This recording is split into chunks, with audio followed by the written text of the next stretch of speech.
Welcome back after the break नाजरीन। और break पे जाने से पहले हम बात कर रहे थे कि पाकिस्तान की मुल्की सियासत और इंटरनेशनल पॉलिटिक्स में क्या हो रहा है, क्या होने जा रहा है। उससे पहले हमने आपको तमाम तफसील से हर बात को हमने डिस्कस किया, आपको पूरा पॉलिटिकल सिनेरियो, लास्ट वीक की जो टॉप स्टोरीज थी उसके बारे में बातचीत की और ये बताते हुए गए थे कि ब्रेक के बाद जब हम आपके पास आएंगे तो हमारे साथ होंगे एनालिस्ट पाकिस्तान से और वो हमें बताएंगे इसके बारे में कि जी वहाँ क्या सूरत हाल है और किस तरीक़े से आगे की तरफ देखा जा सकता है और इस सियासी चाल को, ये सियासी शतरंज जो बिछी हुई है, इसको हम कैसे समझ सकेंगे और हम आवाम को, हम लोगों को क्या करना चाहिए और इसके दांव पेच हम पे क्या असरात डालेंगे। मेरे पास साथ इस वक्त पाकिस्तान से ऑनलाइन है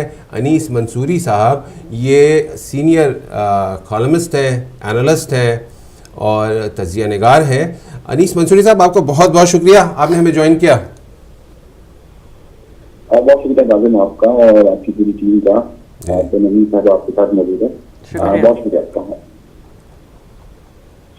मौजूदा सूरत हाल में एक अजीब नक्शा हमारे सामने खिंचा हुआ है कि एक के बाद एक जो है वो रंग बदलता जा रहा है। सियासी रंग कुछ इस तरीके से होता जा रहा है कि हम सुबह उसे सफ़ेद या पीला छोड़ के जो चंद घंटों के लिए इधर से उधर नज़र करते हैं तो वो सुर्ख होना शुरू हो जाता है और फिर हमें हरा नज़र आना शुरू हो जाता है। नहीं जिस तमाम हालात ठीक हो गए हैं। मैं अगर अपने आप को पीछे कहीं ले जाऊं तो ये जुल्म की दास्तान एक शुरू हुई थी, अमीरुल मोमिनीन ज़ियाउल हक ने शुरू की थी जुल्म की दास्तान। शुरू में मुझे ऐसा लगा कि शायद ये जुल्म की दास्तान हो रही है कि जी वो सोलत मिर्ज़ा आ गए और उन्होंने पूरी कहानी देना शुरू कर दी और उसके बाद जो है वो ये तमाम चीज़ें ब्लेम गेम की तरफ जा रही हैं और जो कि बाद में पछतावे का सबब बनेंगी। लेकिन जैसे ही 9-0 पे ऑपरेशन होता है और वहाँ से बाकायदा वो टारगेट किलर्स, वो हथियार जो कि नेटो का असला कहलाता है, जिसकी तलाश जो है मुद्दतों से जारी थी और जिसके बारे में ये कहा जा रहा था कि ये खो गया है, ये कोई ले गया है, इसका कुछ पता नहीं है। नेटो का असला ना हुआ, उसामा बिन लादेन हो गया कि जो निकला भी तो हमारे वहाँ से जहाँ से नहीं निकलना चाहिए था और ये नेटो का असला वहाँ से निकला कि बीच शहर से निकला। कुछ बताएंगे ये आखिर भेड़चाल है क्या? मतलब यह है कि आपने आपको शेयर सुना होगा कि अंदाज बयां बदल देता है अंदाज का, अंदाज वही है, बेशक, बिल्कुल, एग्जैक्टली। होता यह है कि बड़े मारूफ हमारे यहाँ पर तारीख हैं, मौरिख हैं, डॉक्टर मुबारक अली जी, वो कहते हैं कि पाकिस्तान का मसला यह है कि यहाँ पर हमारी तारीख ना वो चक्री है, यानी सर्कुलर है। हर बार घूम फिर कर हम उसी दायरे में घूमते रहते हैं। दुनिया की तारीख में जो होता है कि वो उसका ग्राफ अप जाता है, ऊपर की तरफ जाता है, लेकिन हमारी तारीख चक्री है, यानी सर्कुलर है। और मसला यह है कि हर 10 साल बाद, 5 साल बाद हम इसी चक्कर में दोबारा घूमने लग जाते हैं। जो आपने सौरभ लेजर की बात कही, इस तरह के बयानात की बात की, पाकिस्तान में शायद जो लोग सहाफत से वाबस्ता हैं, जो लोग तारीख से वाबस्ता हैं, ये बातें कोई नई बात नहीं है। इन सारी बातों में वो तमाम पहलू हैं जो पहले हम सुन चुके हैं। क्या अगर आप ये देखें इस तरह की प्रेस कॉन्फ्रेंसेज या इस तरह के बयानात 93 से लेकर 99 तक बेतहाशा आते रहे और शायद आगे भी आते रहेंगे। बात सारी ये है कि ये सारा ऑपरेशन, जो सारा इनके साथ मामला हो रहे हैं या जो भी हो रहा है, क्या उसमें कोई नया पहलू है? हरगिज़ नहीं है। 1948 से लेकर आपने कम्युनिस्टों के खिलाफ एक मूवमेंट शुरू की, फिर नेशनलिस्टों के खिलाफ शुरू की, फिर आपने हमारे मौलाना हजरात को इस्तेमाल किया इनको खत्म करने के लिए, फिर आपने जो है वो मौलाना हजरात पर आप कह रहे हैं कि बहुत सारे दहशतगर्द हैं, फिर ये सारा एक चक्री सिलसिला है। मतलब यह है कि पीछे सियासत का अंतर ज्यादा है और पॉलिटिकल बार्गेनिंग बहुत ज्यादा है। एग्जैक्टली। लेकिन ये सारा कुछ जो है वो अगर आप इसको देखें, ये सेनेट के इलेक्शन के बाद ये सारा कुछ शुरू हुआ है। ये तमाम बातें जो है ये कड़ी से कड़ी मिलती है। अगर हम जो हमारे लियारी से रहनुमा थे जिन्होंने बाद में मुत्तहदा, नबील गबोल साहब की बात कर रहा हूँ मैं, नबील गबोल ने मुत्तहदा कौमी मूवमेंट ज्वाइन कर ली थी और उस वक्त उन्हें पीपल्स पार्टी से ख़तरा था। मुझको अपनों से ख़तरा है तुम मुझे संभाल लो। अब जिन्होंने संभाला अब फिर उनसे खतरा हो गया और वो ये कहना शुरू हो गए कि मैं आपको जरा खुल कर जी जी जरा खुल के बात करें। ये देखें हम इंटरनेशनल मीडिया पे बैठे हुए और जनवरी 2013 19 जनवरी 2013 यानी आज अगर आप देखें तो 19 जनवरी 2014 यानी एक साल पहले, पूरा एक साल पहले, इस वक्त जो हमारे ISI के सरबराह हैं रिजवान अख्तर साहब, और आजकल तो पाकिस्तान के अंदर एक बड़ा मशहूर मुहावरा है, आपने देखो जन्नत के दरवाजों पर रिजवान ही बैठे होते हैं। बेशक बिल्कुल। तो आजकल यहाँ पर जन्नत से जाने के लिए हर एक को रिजवान के पास से गुजरना पड़ता है। तो 19 जनवरी को पिछले साल एक इंटरव्यू उन्होंने दिया था और उस इंटरव्यू के आखिर में उन्होंने 3 बात कहे थे कि कराची का मसला जहाँ दहशतगर्दी के खिलाफ हल होगा वहां पर इसका एडमिनिस्ट्रेटिव कंट्रोल, उसके पानी निकासी, आप तमाम मसाइल की जरूरी होंगे देखना।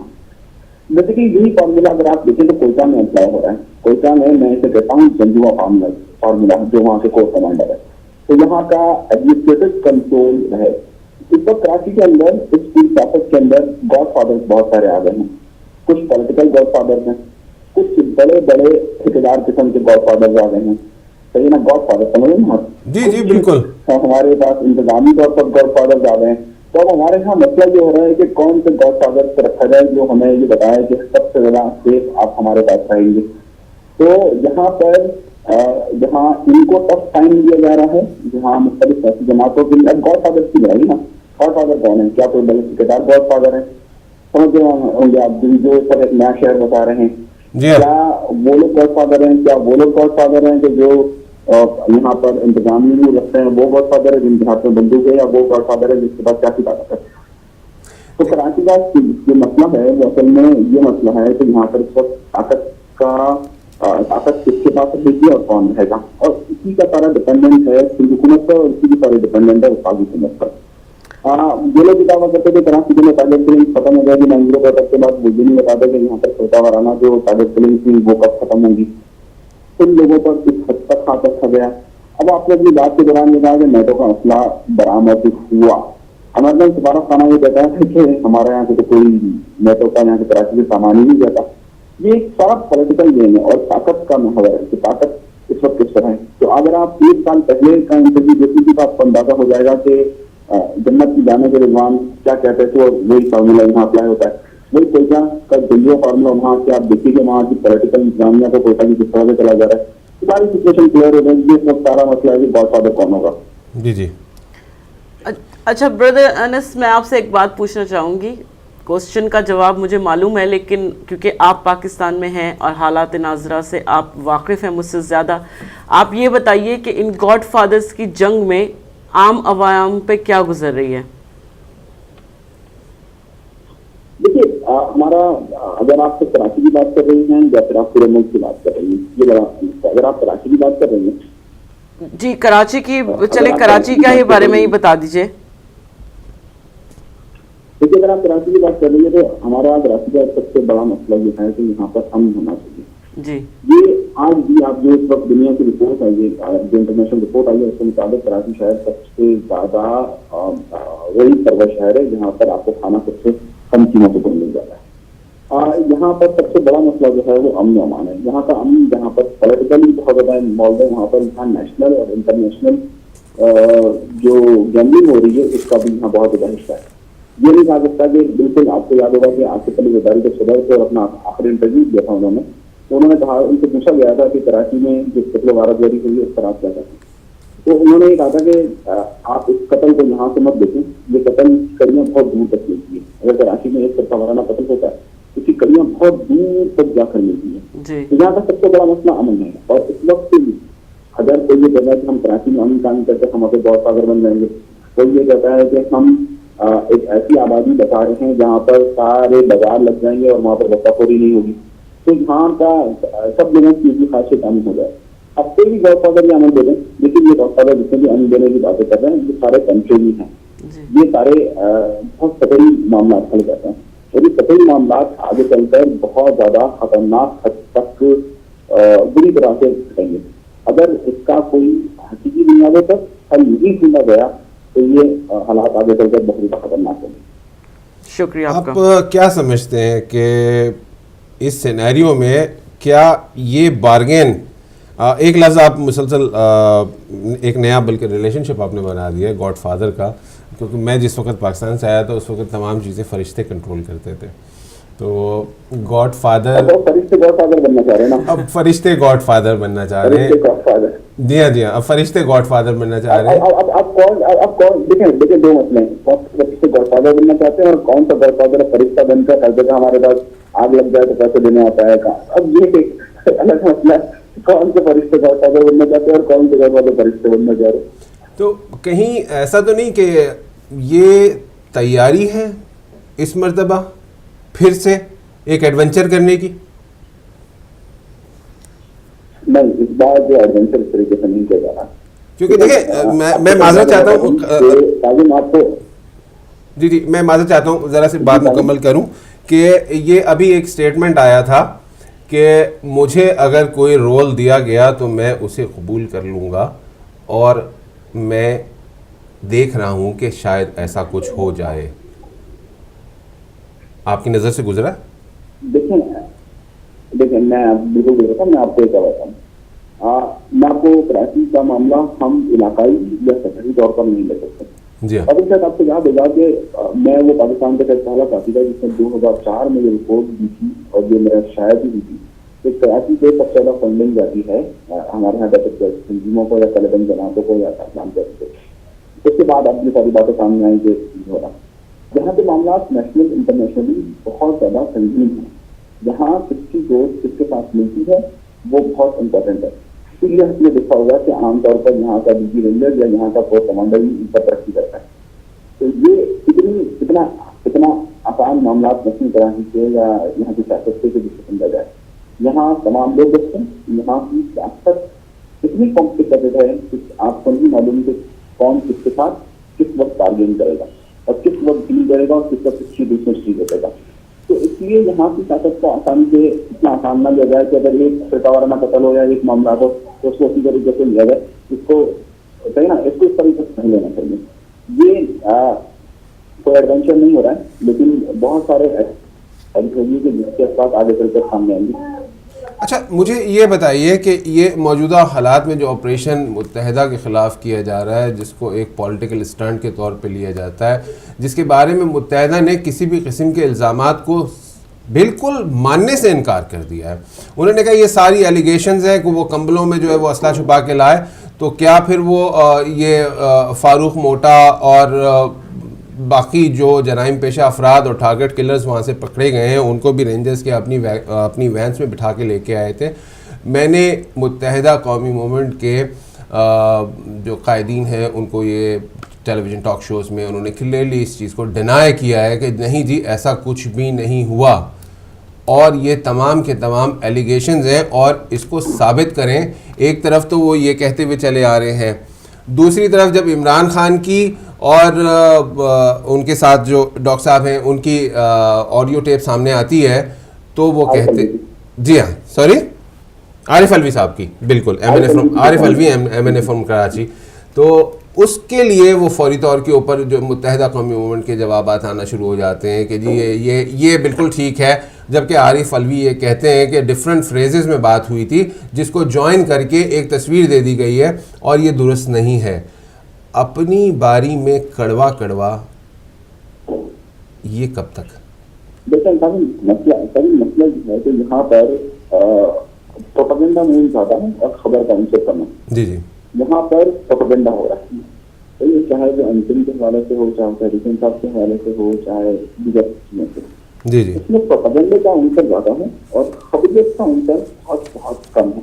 जी जी, तो इस वक्त आप इसको कह सकते हैं कि ये प्रोपेगेंडा वॉर चल रही है और इस प्रोपेगेंडा वॉर में सब लोग जिसका जहाँ से जो काम निकलता है वो इस काम को वहाँ से पूरा करने की कोशिश करता है। जी जी, आप अंतिम के आप ये देखिए ना कि बड़ी हैरतअंगेज बात है कि लोग ये कहते हैं कि सेनेट का इलेक्शन जिस दिन खत्म होता है, वज़ीर-ए-आज़म का इंतखाब होता है, उसके अगले दिन की छापा होता है। ये बड़ी हैरतअंगेज बात है। इससे ये आप आपको दे रहे होंगे कि नवाज शरीफ जो है वो शायद जो वज़ीर-ए-आज़म के साथ मीटिंग में इसलिए नवाज शरीफ ने खिलाफ ऑपरेशन किया, सही है। जिस दिन नवाज शरीफ कराची में होते हैं उसी दिन 90 का एक खड़ा होता है, तो लोग समझ जाओ हो 90 का ये तो वो है, आप समझ रहे हैं ना, और ये इन्होंने किया। तो बेसिकली प्रोपेगेंडा वॉर है, और इस प्रोपेगेंडा में मकासद बहुत सूझ कर जाते हैं। दूसरा मैंने आपसे कहा कि ये गॉड फादर की बात है, तो इसमें जो जिन पर एलिगेशन लगाए जा रहे हैं वो कोई नए नहीं है, ये बात बहुत क्लियर है। अब आए आप दूसरी बात की, आगे कलवी की और इमरान खान की जो प्रेस टॉक जो सामने आई है, अब आप ये देखिए कि ये प्रेस टॉक सामने आई है, मैं इसमें कहूँ कि जावेद हाशमी साहब ने बड़ा अच्छा जुमला कहा है कि ये प्रेस टॉक उन्होंने ही निकाली है, ये इनकी टेलीफोनिक टॉक उन्होंने ही निकाली है कि जिन्होंने उन्हें पीटीवी पर हमले कर रहा था। समझ रहा मेरी बात? जुमला बहुत सारी चीजों की वजह रहता है। अब ये कि हमारे पास टेलीफोन रिकॉर्ड करने की सहूलत किसके पास मौजूद है, जितना पाकिस्तान के अंदर अब जनरली मार्केट मालूमात है वो 2 इदारों के पास है, और वो दोनों किसके पास है वो आप समझते हैं। इस वक्त ये क्यों निकाला गया, ये वो सवाल है कि जो बहुत इम्पोर्टेंट है। क्या इमरान खान आगे पीछे हो रहे थे? वो कौन सी चीज है कि जो इमरान खान लोग सतही की बात कर रहे हैं कि शायद सऊदिया में फौज भिजवानी है और इमरान खान उसकी मुखालफत कर रहे हैं, इसलिए ये रिकॉर्डिंग नहीं, ये बहुत सतही से मामला। तो इसलिए जो जुडिशल कमीशन बन गया और इनके लिए न्यूज और तहरीक इंसाफ करीब आ गए हैं, वो ब्रेकअप करना है, इसलिए ये रिकॉर्डिंग सामने आई है। ये भी एक बड़ा सवाल है, क्या इन दोनों की जो कुर्बत है और जो लोग चाहते हैं कि कुर्बत ना रहे, उन्होंने ये रिकॉर्डिंग दी, जिसने रिकॉर्डिंग दी वो माहिर है, उसको मालूम है कि इस वक्त मसाला कहाँ दिख रहा है, एमकेएम से। तो यकीन करके उसके बाद बहुत सारी टेलीफोन टॉक होगी, इस टेलीफोन टॉक में से सिर्फ एमकेएम का मसाला निकाला जो दिखेगा। आप समझ रहे ना, इसका मतलब है कि जो खेल रहा है उसको पता है कि मुझे मोहरा कहाँ खेलना है। ये टेलीफोन टॉक में से सिर्फ एमकेएम वाला इनका इसलिए निकाला गया कि इस वक्त माहौल एमकेएम का बना हो, और दिखेगी क्योंकि मार्केट को जो प्रोपेगेंडा में ज्यादा काम आएगी। और इमरान खान को क्या मैसेज दिया गया है टेलीफोन टॉक से वो वाजिब है, क्योंकि इमरान खान ने उससे बात करने से मना कर दिया और उसको दिल गिरा दिया, उसको ज्यादा बात नहीं तो मतलब है कि उनको क्लियर मालूम है उनको मैसेज क्या दिया गया। अब बहुत सारे मैसेज बहुत ओपनली भी आते हैं और बड़े ही बुरे लफ्ज भी आते हैं, जैसे शौकत मिर्जा का वीडियो निकलना एक बुरा अंदाज था, सबको पता चल गया किसने निकाली है, क्यों निकाली है, ठीक है ना। लेकिन ये क्यों निकाली गई है, ये इमरान खान को मालूम है कि इसकी वजह क्या है, और इसके असरात आपको आइंदा चंद दिनों में सामने आ जाएंगे, ठीक है। ये एक बड़ा अहम बात है कि क्यों है इमरान खान इस वक्त मना कर रहे हैं। जो एक इजलास हुआ है जो 4.5 घंटे चलाया, जिसमें पाकिस्तान के चीफ ऑफ आर्मी साहब वजीर दिफा वज़ीर-ए-आज़म मौजूद थे, जिसकी सऊदिया में मुदाखलत के हवाले से बात की गई है, ठीक है। क्या पाकिस्तान की फौज और पाकिस्तान की हुकूमत इस हवाले से एक मुद्दे पर है या नहीं है, इस ऑडियो का आना, इस मैसेज का जाना, ये सब चीजों को हम इस कड़ी में देखेंगे और ये आपको अगले 1 से 1.5 महीने में किया जाएगा। जनाब बहुत बहुत शुक्रिया आपका, आपने तफसीलन जो है हमें पाकिस्तान की सियासी सूरत हाल के हवाले से आपने अपना कीमती वक्त दिया और हमें जो है वो इसके बारे में बताया कि, लेकिन इन तमाम बातों में कुछ आपको कहीं आपको बूटों की चाप तो सुनाई नहीं दे रही।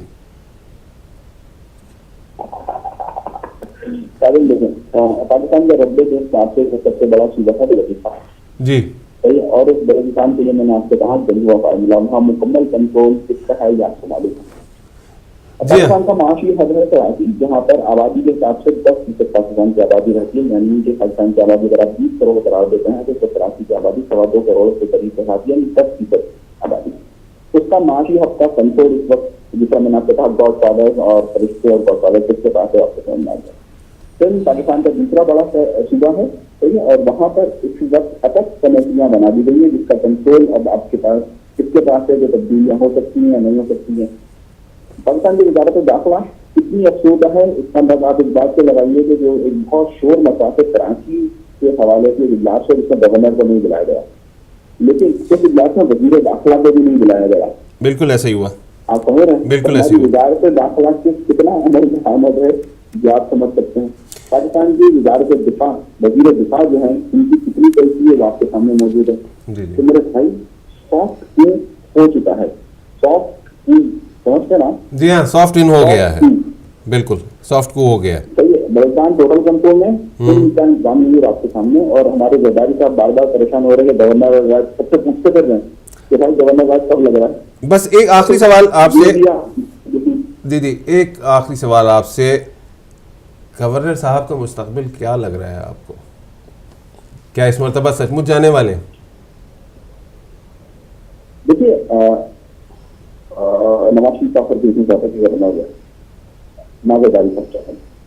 उसके रीजन यह है कि एमकेएम को आइसोलेट करने का मतलब ये हो जाएगा कि हमेशा समंदर से हवा चली है, अगर आप पाकिस्तान की तारीख उठाकर देखें तो। और जब कभी भी इन्होंने लाहौर से हवा चलाने की कोशिश की तो वो नहीं चली, जो आपके सामने पिछले साल का कारनामा। तो जब कभी भी हवाएं चलती हैं तो वो समंदर से चलती हैं और देना होगी बात, इसलिए पाकिस्तान के 2 तो समंदर के पास नहीं है। ठीक है, बिल्कुल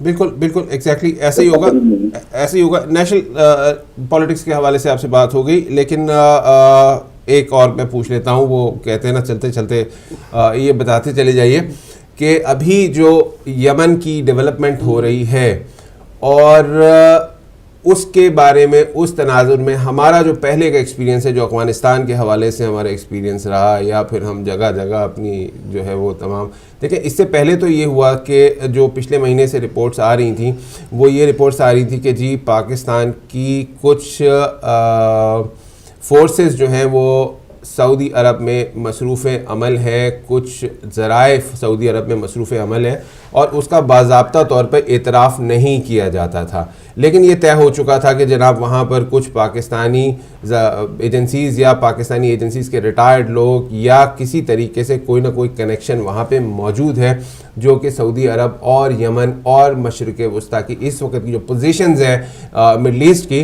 वो उस पोजीशंस को वहाँ पे मॉनिटर कर रहा है और उस हवाले से उसके अंदर आहिस्ता आहिस्ता इंटरफेयर या पेनिट्रेट या उसकी तमाम इंफॉर्मेशन की जो भी डेवलपमेंट्स हो रही हैं उसको जमा करता रहता है।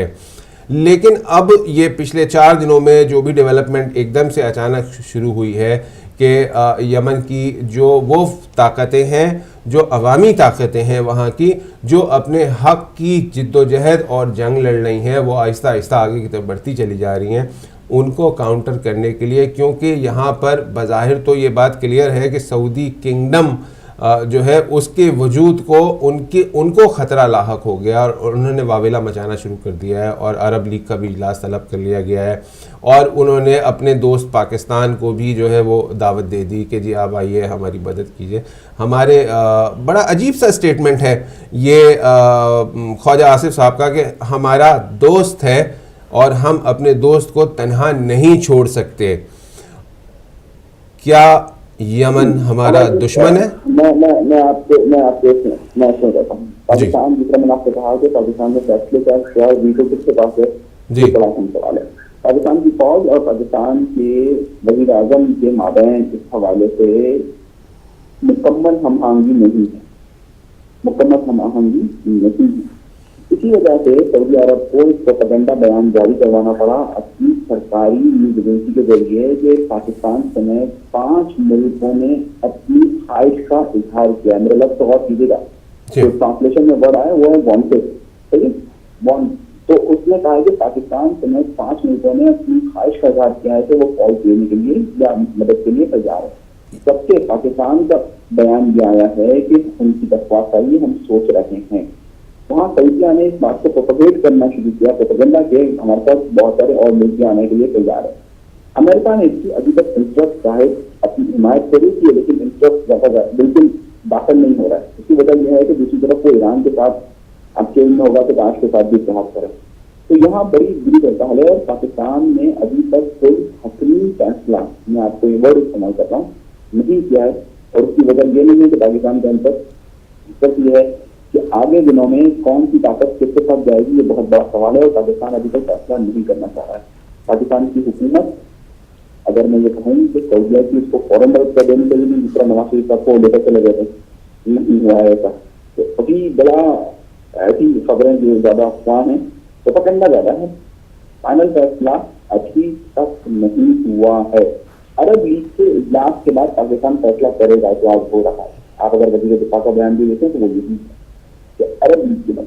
तो इसकी वजह नहीं है, पाकिस्तान की बहुत सारी ताकतें फैसला कर चुकी हैं, लेकिन फैसलों में इस वक्त तजाद है।